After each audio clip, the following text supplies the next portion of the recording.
All right, everybody, we're back with another video. Today we're talking about sound technicians and how to practice.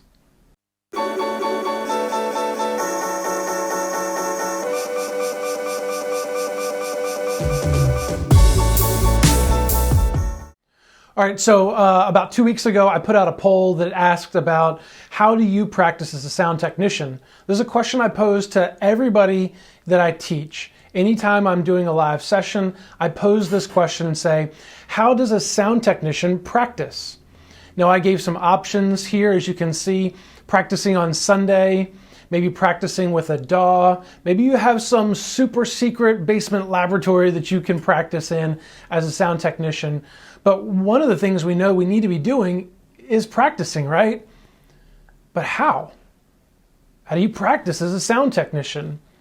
If I'm a vocalist, I can sing anytime I want. Sing in the shower, sing in the car, sing until your kids tell you to stop singing. You can sing anywhere. As a drummer, I'm sitting in my drum throne right now. My kit's behind me. I can just pick up my sticks and practice drums. A guitarist can pick up their guitar and practice. Instrumentalists can pick up their instrument. They have to dedicate time, but they can pick their instrument up and practice. But as a sound technician, a lot of us are limited by the availability of our console. If it's installed in our church and we don't have access to the church, we have to wait until the church is open. If your church is like mine, we set up and tear down every week. So our stuff is in a closet all week long, and it's only available during the week. So really, if we're honest about it, how long is it going to take us to get proficient at mixing sound if you can only touch it maybe during rehearsal time? You know, if you're lucky, you come out midweek and you've got a facility where everything is set up and your band practices, and you can jump in with them and you can work on things, and they are aware that you're going to be working on things, because sometimes there's a battle going on between the stage and the tech booth, which I talk about a lot in my teaching as well. But the question is, how do you practice? Well, good thing we've got a solution now. Most of us are in this digital environment, and even if you're not, you can work on things at your house. Now, one of the things you're going to need are some pre-recorded audio tracks. So for my church, I end up multi-track recording maybe a couple times a month, and I have those tracks available in WAV format in a hard drive, and I can upload those to Google Drive that my sound techs at my church can download them onto their computers at home and start to work with them. We also have free programs, a DAW, which is a digital audio workstation. You can download a free digital audio workstation. I'll actually have a link down below. There's a bunch of them out there that you can use. I tend to like Presonus because it has unlimited tracks, but you can find one. Pro Tools offers one, Ableton offers one.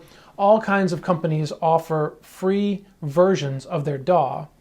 The biggest thing you want to do is be able to get in, load in the tracks that you need to mix with, and then have access to an EQ and a compressor, and ideally a reverb. And if you're really lucky, a delay. So you're looking for EQ and compression, right? Because we've got to work on refining the sound of each instrument. But then we need to use the faders and mix the faders. We've got to work on gain structure before we start anything else. Oh my gosh, please work on gain structure. Get that right before you jump into anything else. But recording your multi-tracks is going to be key. So learning how to set up a computer or a laptop that either at rehearsal or at a service, you can send a USB signal into your computer and multi-track record each instrument individually.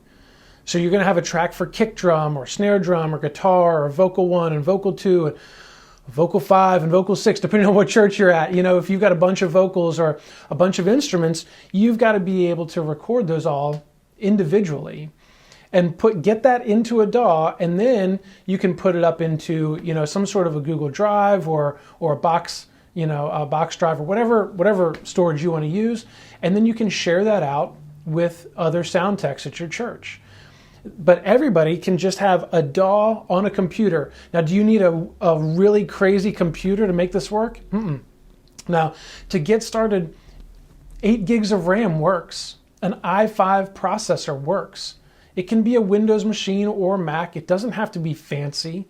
All you've got to do is be able to import tracks, open up this program, plug some earbuds in, plug some headphones in. You don't have to have crazy, high-end studio headphones. You don't have to have in-ear monitors. You don't have to have any of that. If you do, it's nice, but you don't have to have any of that. Just put some earbuds in. The goal is to spend time working on this stuff. Spend time working on gain structure, spend time on EQ, time on compression.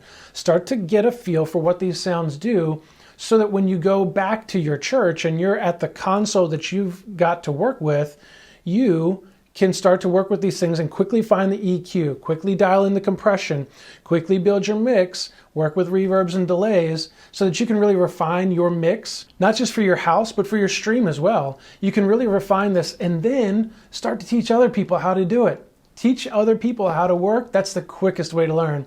But to start out with, check out down below. We've got that link for the Personas. I think it's called Prime, is their free version. You can download that. And then I've got links down below. And at the end of this video, it will link to the first video in a multi-video series on practicing mixing at home. Now, I go through step by step. I take one track and I mix it down to get a decent sound. It's just, again, it's a representation of how to work and practice at home.